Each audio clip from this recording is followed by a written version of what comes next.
नमस्कार दोस्तों, स्वागत है आपका हमारी YouTube चैनल में। तो आज से हम देखिए उत्तराखंड जीके का क्रैश कोर्स लॉन्च करने जा रहे हैं और ये क्रैश कोर्स आपको free of cost YouTube videos के माध्यम से मिलेगा। तो आप हमारे चैनल को सब्सक्राइब कर लीजिए और आने वाली वीडियोस की नोटिफिकेशन के लिए बेल आइकन को भी प्रेस कर लीजिए। तो उत्तराखंड का कंप्लीट जीके इस क्रैश कोर्स के माध्यम से हम पूरा करेंगे। ठीक है, आपका पूरा जो सिलेबस है उत्तराखंड जीके का उसको कंप्लीट करेंगे आपके आने वाले एग्जाम से पहले। जो आपका 18 दिसंबर को एग्जाम होने वाला है उत्तराखंड पुलिस का, उससे पहले जो है ये आपका क्रैश कोर्स कंप्लीट हो जाएगा। ये वीडियो आपके आने वाले पटवारी, लेखपाल, फॉरेस्ट गार्ड, उत्तराखंड पुलिस और खनिज सहायक सभी के लिए इंपॉर्टेंट है, जहां भी उत्तराखंड जीके पूछी जाती है। तो शुरुआत हम करेंगे उत्तराखंड के इतिहास से और उत्तराखंड के इतिहास में आज की इस वीडियो में पढ़ने वाले हैं प्रागैतिहासिक काल और आदि ऐतिहासिक काल के बारे में। तो चलिए आज की इस वीडियो को स्टार्ट करते हैं। तो दोस्तों, आज की इस वीडियो में हम उत्तराखंड इतिहास पढ़ने वाले हैं और उत्तराखंड इतिहास का ये पहला वीडियो है। इसमें हम उत्तराखंड के प्राचीन इतिहास के बारे में पढ़ेंगे।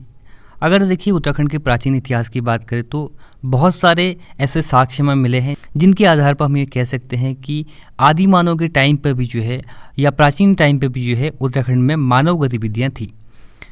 इतिहास की बात करें तो इतिहास साक्ष्य या स्रोतों के आधार पर हम इतिहास को जानते हैं। इतिहास का अध्ययन जो है हम साक्ष्यों या स्रोतों के आधार पर करते हैं और बहुत सारे इतिहासकारों ने इन्हीं साक्ष्यों या स्रोतों के आधार पर जो है इतिहास को विभिन्न कालखंड में बांटा है इतिहास के सरल और सुगम अध्ययन के लिए। ठीक है, तो ये कालखंड है प्रागैतिहासिक काल सबसे पहले, यानी कि प्री हिस्टोरिक काल, जिसका टाइम पीरियड होता है प्रारंभ से लेकर 3000 BC तक। इसके बाद आता है आद्य ऐतिहासिक काल यानी कि प्रोटो हिस्टोरिक काल, जिसका टाइम पीरियड है 3000 BC यानी कि 3000 ईस्वी पूर्व से लेकर 600 BC तक। इसके बाद आता है ऐतिहासिक काल यानी हिस्टोरिक एज, जो कि 600 BC से लेकर के अब तक का। अब देखिए इनको साक्ष्यों के आधार पर कैसे बांटा है। तो देखिए प्रागैतिहासिक काल में हमें कोई भी लिखित स्रोत यहाँ पर नहीं मिलता है।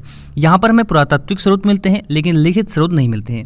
आदि ऐतिहासिक काल में हमें पुरातात्विक स्रोत भी मिलते हैं और लिखित यानी कि साहित्यिक स्रोत भी मिलते हैं, लेकिन जो साहित्यिक स्रोत हैं, जो लिखित स्रोत हैं, उनकी लिपि को अभी तक जो है पढ़ा नहीं जा सका है। इसके बाद आता है ऐतिहासिक काल यानी कि हिस्टोरिक एज। यहाँ पर जो है हमें इतिहास का स्पष्ट प्रमाण जो है मिलता है या इतिहास के बारे में जो है स्पष्ट जानकारी जो हमें ऐतिहासिक काल में मिलती है, जिसमें हमें स्पष्ट रूप से पुरातात्विक और साहित्यिक स्रोत मिलते हैं। ठीक है, इन कालखंडों को भी अलग अलग भागों में बांटा गया है। जैसे प्रागैतिहासिक काल को पाषाण काल में बांटा गया है, जिसमें पुरा पाषाण काल, मध्य पाषाण काल, नवपाषाण काल आता है। और आदि ऐतिहासिक काल में हम हड़प्पा सभ्यता के बारे में पढ़ते हैं और वैदिक काल भी जो है आदि ऐतिहासिक काल में आता है। और हिस्टोरिक एज में हम एंशिएंट, मिडीवल और मॉडर्न हिस्ट्री के बारे में पढ़ते हैं। ये तो रही हिस्ट्री की बात, लेकिन हम यहाँ पर बात कर रहे हैं उत्तराखंड के इतिहास की। तो हम आज का ये वीडियो उत्तराखंड का इतिहास का जो वीडियो है इसको साक्ष्यों के आधार पर, पुरातात्विक साक्ष्य और साहित्यिक साक्ष्यों के आधार पर पढ़ेंगे। इसमें हम दो कालखंड को पढ़ेंगे, एक प्रागैतिहासिक काल को, दूसरा आदि ऐतिहासिक काल को। ठीक है, तो देखिए दो प्रकार से हम इसको पढ़ने वाले हैं। पहला है पुरातात्विक स्रोतों के आधार पर, दूसरा है साहित्यिक स्रोतों के आधार पर कि कौन कौन से ऐसे साक्ष्य हमें उत्तराखंड से प्राप्त हुए हैं। तो देखिए सबसे पहले पुरातात्विक स्रोत देखते हैं।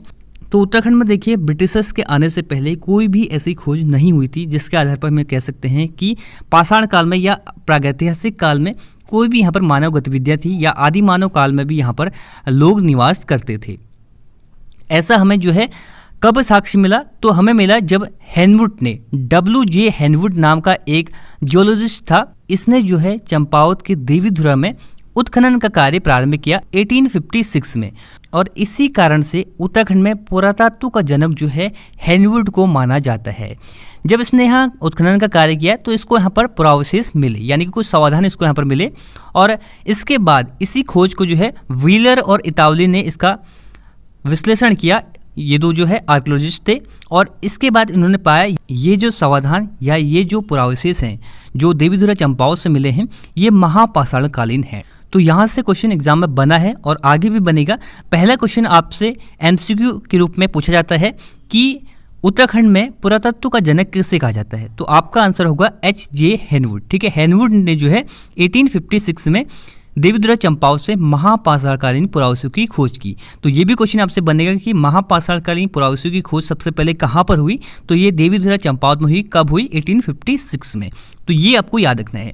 लेकिन इसके बाद 1856 से लेकर 1956 तक कोई भी ऐसे समाधान जो है यहाँ पर उत्तराखंड में नहीं खोजे गए। 1956 में प्रयास किया शिव प्रसाद डबराल चारण ने।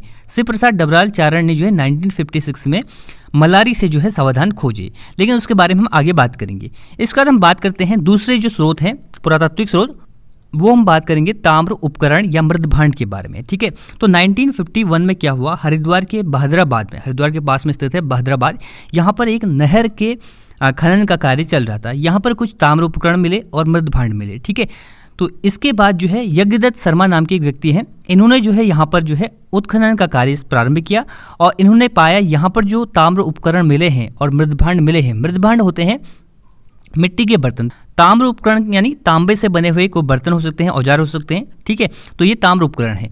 तो ये जो है पाषाणकालीन उपकरण है। तो देखिए पाषाणकालीन ताम्र उपकरण या मृदभांड की खोज जो है कब हुई सबसे पहले उत्तराखंड में, तो ये हुई थी 1952-53 में। और किसने की, यज्ञदत्त शर्मा ने। कहाँ पर हुई थी, बहादुराबाद में। बहादुराबाद कहाँ पर स्थित है, हरिद्वार में स्थित है। तो ये हमने पढ़ा अभी तक। ठीक है, अब आगे बात करते हैं अन्य स्रोतों के बारे में। तो देखिए हमने पढ़ा भी महापाषाणकालीन सावधानों के बारे में और ताम्र उपकरण और मृदभांडों के बारे में, लेकिन पुरातात्विक स्रोतों में जो उत्तराखंड में महत्वपूर्ण स्थान रखते हैं वो हैं शैल आकृतियां और शैल चित्र। शैल आकृतियां मतलब कि शैल मतलब होता है पत्थर। ठीक है, जो पाषाण काल था पत्थर का काल था, तो शैल आकृतियां उत्तराखंड से मिली हैं और शैल चित्र माने कि पत्थरों पर कुछ चित्र मिले हैं। सबसे पहले हम बात करते हैं शैल आकृतियों के बारे में। शैल आकृतियां हमें किस रूप में मिली हैं, शैल आकृतियां हमें मिली हैं कप मार्क्स के रूप में। कप मार्क्स यानी ओखली, ये इमेज में आप देख सकते हैं इस प्रकार की कुछ ओखलियां जो है, जो कि पाषाणकालीन ओखलियां हैं, ये हमें मिली हैं। सबसे पहले इनकी खोज की थी रॉबर्ट कार्नक नाम की एक व्यक्ति ने। रॉबर्ट कार्नक ने 1877 में चंद्रेश्वर मंदिर, जो कि कहाँ स्थित है, द्वाराहाट स्थित है आपका अल्मोड़ा जनपद में, यहाँ से 200 कप मार्क्स खोजी। 200 कप मार्क्स यानी कि 200 ओखली यहाँ से खोजी। और इन ओखलियों की एक विशेषता थी। क्या विशेषता थी, ये जो ओखलियां थी ये महासम संस्कृति में बने थे। महासम संस्कृति दक्षिण भारत की एक संस्कृति है। इस संस्कृति से संबंधित ये आकृतियां थी, शैल आकृतियां थी। शैल आकृतियां यानी कि जो कप मार्क्स थे ये इस प्रकार से थे। अब ये महासम संस्कृति है क्या, तो ये संस्कृति ऐसी है, इसमें जो है पैरेलल लाइन में ये सारे जो आकृतियां हैं बनाई गई थी। आकृतियां यानी कि जो कप मार्क्स है सारे पैरेलल लाइन में थे, 12 पैरेलल लाइन में बनाई गई थी। लगभग 200 ऐसे कप मार्क्स वहां से मिले हैं। कहां से मिले हैं, चंद्रेश्वर मंदिर द्वाराहाट से। और किसने इसको खोजा है, तो इसको खोजा है रॉबर्ट कार्नक ने। इसी को इसका श्रेय जाता है। 1877 में सबसे पहले जो है कप मार्क्स उत्तराखंड में खोजे गए थे। तो जब उत्तराखंड में 1877 में कप मार्क्स खोजे गए, इसके बाद उत्तराखंड के ही एक पुराविद हैं यशोधर मटपाल, इन्होंने जो है रामगंगा घाटी के नौला ग्राम से जो है 73 कप मार्क्स खोजे। और उसके बाद जो है अन्य कप मार्क्स भी खोजे गए, जैसे देवीधुरा से भी कप मार्क्स खोजे गए MP जोशी द्वारा। नयार घाटी में यशवंत सिंह कटोच ने भी कप मार्क्स खोजे। तो बहुत सारे कप मार्क्स जो है खोजे गए। अभी भी देखिए बहुत सारी जगहों पर कप मार्क्स आपको देखने को मिलते हैं। लेकिन स्टार्टिंग का आपसे पूछा जा सकता है कि सबसे पहले कहाँ खोजा गया, तो सबसे पहले 1877 में जो है रॉबर्ट कार्नक नाम के व्यक्ति ने जो है चंद्रेश्वर मंदिर द्वाराहाट से 200 कप मार्क्स खोजे। ये तो हमने बात की शैल आकृतियों के बारे में, लेकिन सबसे इंपॉर्टेंट जहाँ से क्वेश्चन बनते हैं वो है शैल चित्र। तो देखिए उत्तराखंड में बहुत सारी जगह आपको शैल आश्रय मिलेंगे। शैल आश्रय यानी कि रॉक शेल्टर, गुफा के आकार के होते हैं, लेकिन गुफा थोड़ा वाइड होता है। यहाँ पर हम शैल आश्रय की बात करेंगे तो ये ऐसा माना जा सकता है कि जो आदि मानव थे तो उन्होंने अपने धूप या वर्षा से बचने के लिए उन्होंने यहाँ पर अपना रहने का स्थान बनाया इन शैलाश्रय में। शैलाश्रय यानी रॉक शेल्टर इनको इंग्लिश में कहते हैं। और यहाँ पर हमें उत्तराखंड में जो मिले हैं कुछ पेंटेड रॉक शेल्टर मिले हैं, यानी कि उन रॉक शेल्टर में यानी कि उन शैलाश्रयों में उन पत्थरों पर जो शैलाश्रय है उन पर कुछ चित्रकारी यहाँ पर की गई है। तो इन्हीं के बारे में हम पढ़ते हैं। सबसे पहला नाम आता है इसमें लाखू गुफा यानी कि लाखू उडियार का। ठीक है, तो लाखू गुफा या लाखू उडियार हमें कहाँ से मिला है, ये मिला है हमें अल्मोड़ा से। तो ज़्यादातर जो ऐसे रॉक शेल्टर हैं यानी कि शैलाश्रय हैं वो हमें अल्मोड़ा जनपद और चमोली जनपद से देखने को मिलते हैं। तो यहाँ पर हम बात कर रहे हैं लाखू उडियार। उडियार मतलब कि गुफा होता है, उडियार स्थानीय भाषा में उडियार कहा जाता है। और लाखू गुफा की सबसे पहले खोज की गई 1968 में। बहुत सारी बुक में ये मिलेगा आपको 1963। ठीक है, परीक्षा वाणी में किसी और बुक में 1963 मिलेगा, लेकिन जब आपसे एग्जाम में क्वेश्चन बनेगा तो राइट आंसर इसका होगा 1968। अगर 1968 एग्जाम में क्वेश्चन में नहीं होता है ऑप्शन में तो आप जाएंगे 1963 के साथ, लेकिन इसका राइट आंसर होगा 1968 में MP जोशी, महेश्वर प्रसाद जोशी द्वारा इसकी खोज की गई। हालांकि स्थानीय लोगों ने भी देखा होगा लेकिन उनको पता नहीं होगा कि ये क्या है, शैलाश्रय क्या होते हैं, उनको इनकी जानकारी नहीं होगी। तो इस वजह से जो है उन्होंने जो है ध्यान नहीं दिया। लेकिन जब इसको दुनिया के सामने लाया गया, तो ये सबसे पहले इसकी खोज का श्रेय जो गया MP जोशी को, इसकी खोज का श्रेय गया है। ठीक है, तो ये कहाँ पर स्थित है? अल्मोड़ा में स्थित है। अल्मोड़ा में एक स्थान है बाड़ीछीना। बाड़ीछीना से पहले एक बैंड पड़ता है दल बैंड, दल बैंड पे स्थित है। ठीक है, और इसी के पास में एक नदी गुजरती है जिसका नाम है सुयाल नदी। सुयाल नदी आपको पता होगा, अल्मोड़ा जो पर्वत है ये दो नदियों के बीच में स्थित है। यहाँ से निकलती है सुयाल नदी, इधर से निकलती है आपकी कोसी नदी। ठीक है, तो वही सुयाल नदी है और यहाँ पर जो है हमें लाखों उडियार का पता चलता है। कहाँ से? अल्मोड़ा से। अब इसकी विशेषता क्या थी? देखिए, इसमें जो चित्र बने थे कुछ इस प्रकार के इसमें चित्र बने थे और इन चित्रों से हमें पता चलता है ये जो चित्र हैं ये पशुओं और मानव की हैं। हालांकि धूप वर्षा के कारण थोड़ा धूमिल हो गए हैं, उतने चटकदार नहीं हैं, लेकिन जो चित्र हैं ये बहुत सारे कलर में है। लाल कलर का भी मिलेगा, काले कलर का, सफ़ेद कलर का, गुलाबी कलर का, इस प्रकार के चित्र जो हैं लाखों उडियार में बने हुए हैं। इसके बाद देखिए, लाखों गुफा के शैल चित्रों की तुलना मध्य प्रदेश के भीमबेटका के चित्रों से की गई है। देखिए, भारतीय इतिहास जब आप पढ़ोगे तो भारत के प्रागैतिहासिक काल को पढ़ोगे तो वहाँ पर आपको पता चलेगा कि भारत में जो शैल चित्र प्राप्त हुए वो कहाँ से प्राप्त हुए? मध्य प्रदेश के भीमबेटका की शैलाश्रयों से। ठीक है, तो उसी प्रकार से जो है यहाँ पर भी हमें प्राप्त हुए हैं अल्मोड़ा से, लाखों उडियार से। तो इसीलिए जो है इसकी तुलना उससे की गई है। और ये जो है नागफनी के आकार का एक पत्थर है। ये जो पूरा शैलाश्रय है नागफनी के आकार का है। ये भी आपसे पूछा जा सकता है एग्जाम में कि नागफनी के आकार का भव्य शैलाश्रय कहाँ पर स्थित है? तो ये अल्मोड़ा में स्थित है। कौन सा शैलाश्रय है? लाखों उडियार है। ठीक है, और इसका एक मुख्य विषय है, जो चित्र बनाए गए हैं उसका कुछ विषय तो होगा। तो एग्जाम में ये विषय पूछा जाता है कि इसमें जो दिखाया गया है, इसमें जो दर्शाया गया है वो दर्शाया गया है सामूहिक नृत्य मंडली को इसमें दर्शाया गया है। तो एग्जाम में क्वेश्चन बनेगा प्रागैतिहासिक काल में सामूहिक नृत्य वाला शैल चित्र किस शैलाश्रय से संबंधित है? तो ये लाखों गुफा से संबंधित है। तो फिर से एक बार रिवाइज कर लेते हैं अगर दिमाग में खिचड़ी बन गई है तो सबसे पहले आपको याद रखना है कि लाखों गुफा की खोज कब हुई? 1968 में। किसने की? MP जोशी ने लाखों गुफा की खोज की। कहाँ पर स्थित है? अल्मोड़ा के बाड़ीछीना के पहले दल बैंड पड़ता है वहां पर ये स्थित है। ठीक है, और सुयाल नदी के तट पर ये लाखों गुफा स्थित है। मानव और पशुओं के यहाँ पर रंगीन चित्र बने हैं। चित्र कौन से कलर में है? तो आपका लाल, सफ़ेद, गुलाबी, काले, इन रंगों में चित्र है। ठीक है, इसके बाद देखिए इनकी तुलना भीमबेटका के चित्रों से की गई है। नागफनी के आकार का यह शैलाश्रय है और सामूहिक नृत्य जो है इसका मुख्य विषय है। तो ये आपको याद हो जाना चाहिए। अब बढ़ते हैं आगे अगले शैलाश्रय की ओर। अब देखिए, अब नेक्स्ट हम बात करते हैं गोरखिया गुफा की, यानी कि गोरखिया उडियार की।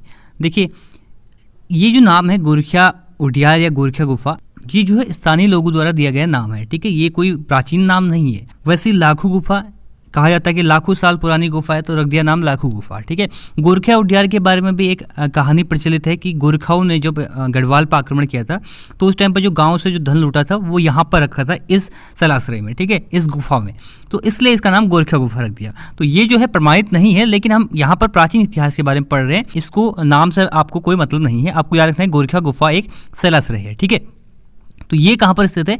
तो ये स्थित है चमोली जनपद में। चमोली जनपद में डुंगरी ग्राम है, अलकनंदा नदी के तट पर। यहाँ पर ये गोरखिया गुफा या गोरखिया उडियार स्थित है।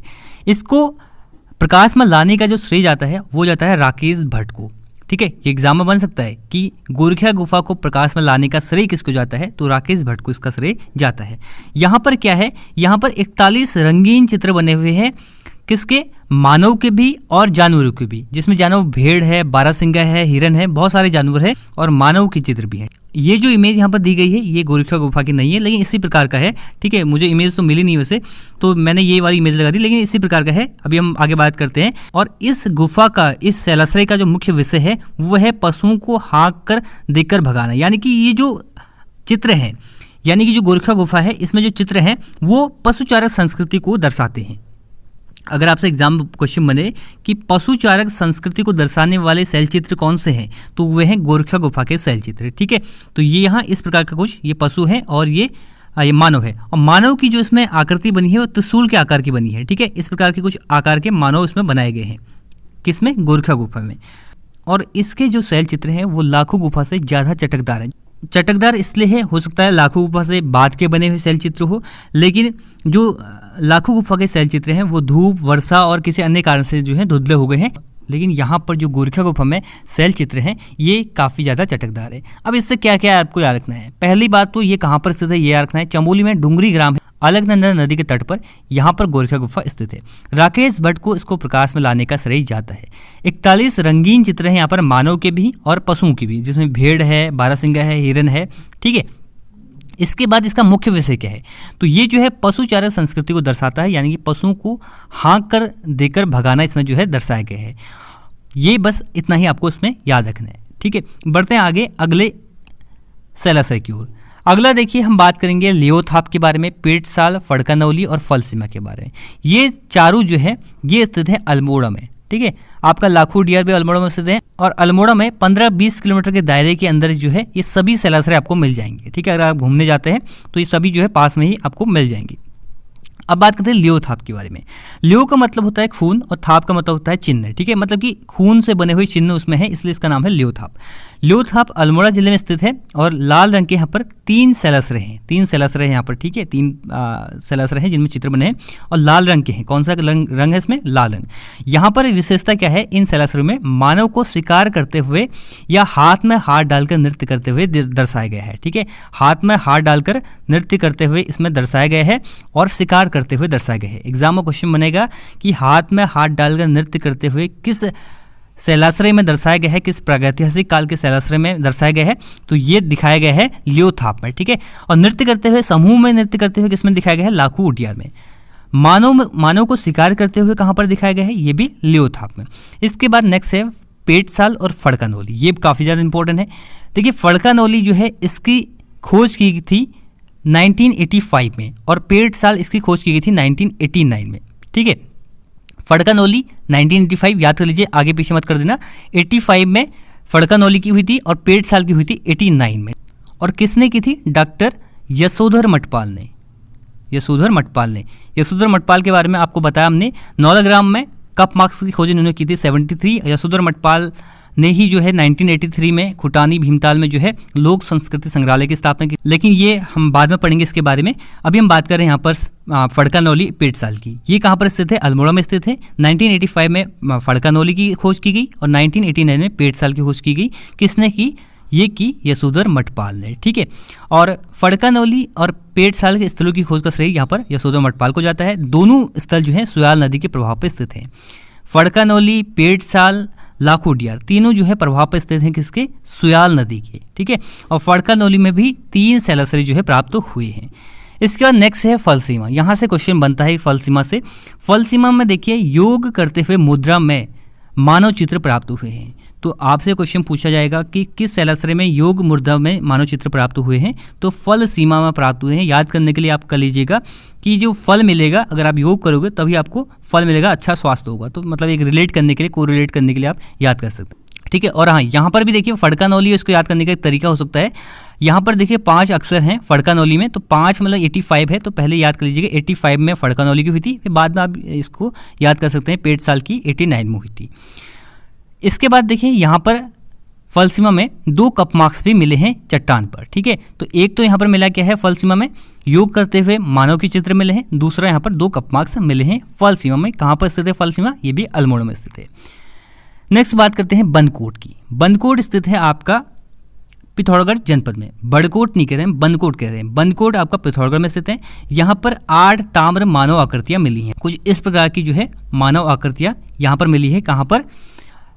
पिथौरागढ़ के बंदकोट में। और कितनी मिली है? 8 मिली हैं। हमने पहले देखिए बहदराबाद में भी कुछ ताम्र उपकरण मिले थे और जो बंदकोट में ताम्र आकृतियाँ मिली हैं जिनकी खोज 1989 में हुई, इन दोनों को जो है अल्मोड़ा के राजकीय संग्रहालय में रखा गया है। इसके बाद नेक्स्ट है हुडली। देखिए हुडली से प्राप्त शैल चित्रों में नीले रंग का प्रयोग किया गया है। ये क्वेश्चन पूछा जा सकता है, तो बस इतना याद रखना है। हुडली कहाँ पर स्थित है? उत्तरकाशी में स्थित है, यमुना नदी घाटी में। और यहाँ से जो शैल चित्र प्राप्त हुए उसमें नीले रंग का प्रयोग किया गया है। एक क्वेश्चन पूछा भी गया था कि शंख लिपि का प्रयोग कहाँ पर किया गया है, कौन से शैल चित्रों में किया गया है, तो शंख लिपि का प्रयोग किया गया है उत्तरकाशी से प्राप्त शैल चित्रों में, ठीक है। नेक्स्ट देखिए किमनी गांव। यहाँ पर किमनी है, ठीक है, किमनी गांव। तो किमनी गांव जो है आपका चमोली के थराली के पास पिंडर नदी के तट पर बसा हुआ है। यहाँ पर जो है जो शैलाश्रय है उनमें जो चित्र हैं वो सफ़ेद रंग के हथियार यहाँ पर बनाए गए हैं। सफ़ेद रंग के हथियार और सफ़ेद रंग के पशु यहाँ पर बनाए गए हैं। तो सफ़ेद रंग का प्रयोग किस शैल चित्र में किया गया है? तो चमोली के किमनी गाँव में जो शैल चित्र हमें प्राप्त होते हैं वहाँ पर सफ़ेद रंग का प्रयोग किया गया है और इसमें दर्शाया गया है, इसमें दिखाया गया है हथियार और पशु को। ठीक है, तो ये आपको याद रखना है। अब बात करते हैं नेक्स्ट, जो कि बहुत ज़्यादा इंपॉर्टेंट है, मलारी गांव के बारे में। देखिए मलारी गांव में हमने आपको बताया था कि शिव प्रसाद डबराल ने 1956 में सावधान की खोज की थी। कब की थी? 1956 में। सबसे पहले देखिए हेनवुड ने पुरातत्व का जनक कहा जाता है। 1856 में जो है हेनवुड ने सावधानों की खोज कहाँ से की थी? देवीधुरा चंपाओं से। इसके बाद शिव प्रसाद डबराल ने भी 1956 में सावधानों की खोज कहाँ से की? मलारी गांव जो कि चमोली में स्थित है। राहुल सांकृत्यायन ने इस सावधानों को खस जाति से संबंधित बताया और यहाँ से काले धूसरे रंग के चित्रित मृदभांड में मिले हैं, यानी कि जो मृदभांड है, बर्तन है, वो काले धूसरे रंग से चित्रित हैं। इसके बाद देखिए जब 1956 में यहाँ सावधान खोजे गए तो गढ़वाल विश्वविद्यालय की जो रिसर्च टीम है तो उन्होंने जो है सबसे पहले 1983 में मलारी गांव में एक सर्वेक्षण किया। पहले सर्वेक्षण में इन्होंने पाया कि एक पशु का यहाँ पर कंकाल मिला है। अब ये पशु कौन सा है पता नहीं, लेकिन पशु का जो कंकाल मिला है वो संपूर्ण पशु का कंकाल मिला है। ठीक है, और इसकी पहचान की गई हिमालयी वृषभ से। किससे की गई? हिमालयी वृषभ से। ठीक है, और इसको एक नाम भी दिया गया, हिमालयी पशु जुबू। जुबू किसको नाम दिया गया है? इस कंकाल को जो मलारी गांव से मिला है 1983 में, और इसकी खोज किसने की? गढ़वाल विश्वविद्यालय के रिसर्च टीम ने। तो 1983 में खोज की। इसके बाद दोबारा गढ़वाल विश्वविद्यालय ने खोज की 2001-2002 में। अब जो 2001-2002 में खोज की गई तो यहाँ पर इस टाइम पे मिला है 5.2 kg का एक सोने का मुखावरण, यानी कि सोने का मुखौटा। अब 5.2 kg काफ़ी बड़ा होता है, यानी कि आज के जो मानव है उनका तो नहीं होगा, या पुराने जो हमारे चंद है पवार राजवंश के राजा है उनका तो नहीं हो सकता है। तो इसलिए कहा गया है जो ये मुखौटा है ये जो है आपका प्रागैतिहासिक काल का है। और यहाँ से कुछ नरकंकाल मिले, मिट्टी के बर्तन मिले, और ये जो बर्तन है ये पाकिस्तान के स्वाद घाटी से मिले शिल्प के समान है। ठीक है, और कुछ और विशेषताएं यहाँ की थी। यहाँ पर जो नरकंकाल थे उनको जो दफनाया गया था, उनको जो मिट्टी के नीचे गाड़ा गया था, उसमें जो है मानव को किसी पशु के साथ, किसी मानव को किसी कुत्ते के साथ, या पुरुष और महिला को दोनों एक साथ, इस प्रकार से जो है दफनाया गया था। और यही सेम हमको देखने को मिलता है सिंधु घाटी सभ्यता में। इसलिए जो है सिंधु घाटी सभ्यता के जो साक्ष्य मिले हैं वो कहाँ से मिले हैं? मलारी गांव से मिले हैं। तो देखिए महापाषाणकालीन खोज कहाँ से हुई थी? 1856 में हेनवुड ने देवीधुरा चंपाओं से। और सिंधु घाटी सभ्यता से संबंधित जो खोज हुई वो कहाँ से हुई थी? मलारी गांव से। ये भी आपको याद रखना है। ठीक है, तो क्या क्या आपको याद रखना है फिर से रिपीट कर देते हैं। 1956 में शिव प्रसाद डबराल चारण, शिव प्रसाद डबराल को कहा जाता है इंसाइक्लोपीडिया ऑफ उत्तराखंड। ठीक है, इन्होंने सावधान की खोज की और राहुल सांकृत्यायन ने कहा ये खस जाति से संबंधित है। मलारी गांव में फिर से 1983 में गढ़वाल विश्वविद्यालय की शोध टीम गई और उन्होंने जो है यहाँ पर खोज की। उन्हें मिला एक पूर्ण रूप से पशु का कंकाल, जिसका नाम दिया गया, जिसकी पहचान की गई हिमालयी वृषभ से, और जिसको नाम दिया गया जुबू। ठीक है, इसके बाद दोबारा से जब गढ़वाल विश्वविद्यालय की टीम गई 2001-2 में, तो यहाँ पर इनको मिला फिर 5.2 kg का सोने का मुखौटा।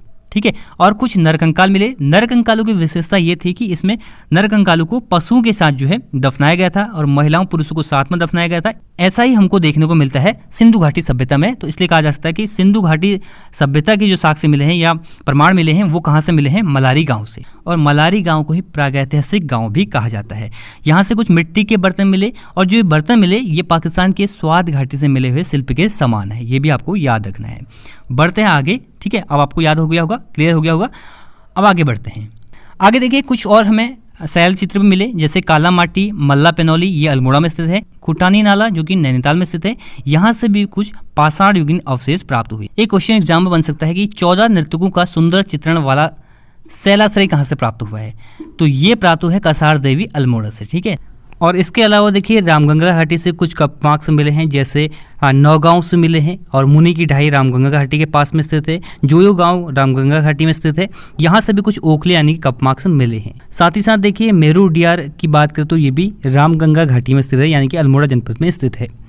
तो अब यहाँ से आता है साहित्यिक स्रोत। साहित्यिक स्रोत के बारे में हम अगली वीडियो में पढ़ेंगे। इस वीडियो में हमने पुरातात्विक स्रोत पढ़े हैं प्रागैतिहासिक काल के, जिसमें हमने हेनवुड द्वारा खोजा गया महापाषाण कालीन यानी कि नवपाषाण का सावधान की खोज पढ़ी और गुफा शैलचित्र हमने पढ़े और आद्य ऐतिहासिक काल के हमने मलारी गांव से जो सावधान मिले हैं या नरकंकाल मिले हैं सिंधु घाटी से सभ्यता से संबंधित है, वो आद्य ऐतिहासिक काल के पुरातात्विक साक्ष्य थे। साहित्यिक स्रोत आद्य ऐतिहासिक काल के होंगे, प्रागैतिहासिक काल के कोई भी साहित्यिक स्रोत नहीं थे क्योंकि वहाँ पर लिखित कोई हमें स्रोत नहीं मिलते हैं। लेकिन आद्य ऐतिहासिक काल में लिखित स्रोत मिलते हैं लेकिन उनको पढ़ा नहीं गया है। यहाँ पर हम बात करेंगे बेसिकली वेदों और पुराणों के बारे में। वेद और पुराण जो है 1500 BC से लेकर के 600 BC के बीच के हैं, ठीक है। तो वेदों और पुराणों के बारे में बात करेंगे अगली वीडियो में, जो कि साहित्यिक स्रोत है, ठीक है। आपको कन्फ्यूजन होगा वैसे कि साहित्यिक स्रोत की हम बात करेंगे आदि ऐतिहासिक काल के, तो अभी आपने कहा था कि आदि ऐतिहासिक काल में जो लिखित स्रोत हैं उनकी लिपि को पढ़ा नहीं गया था। देखिए वेद जो थे उनको किसी ने लिखा नहीं था, हालांकि महर्षि वेद व्यास ने उनका संकलन किया था, लेकिन वेद का अर्थ होता है ज्ञान। वेदों को जो है पीढ़ी दर पीढ़ी मौखिक रूप से सुनाया जाता था, ठीक है। तो वेदों में जो है उत्तराखंड का बहुत सारा उल्लेख किया गया है, उनको हम साहित्यिक स्रोत के रूप में पढ़ेंगे अगली वीडियो में। तो इस वीडियो को आप अच्छे से देखिए और ये सीरीज़ आपको पसंद आ रही है, ये क्रैश कोर्स आपको पसंद आ रहा है तो चैनल को सब्सक्राइब जरूर करें, आपके आने वाले एग्जाम में जरूर हेल्प करेगी ये वीडियोज़। तो ये इस वीडियो का and, thanks for watching and God bless you all.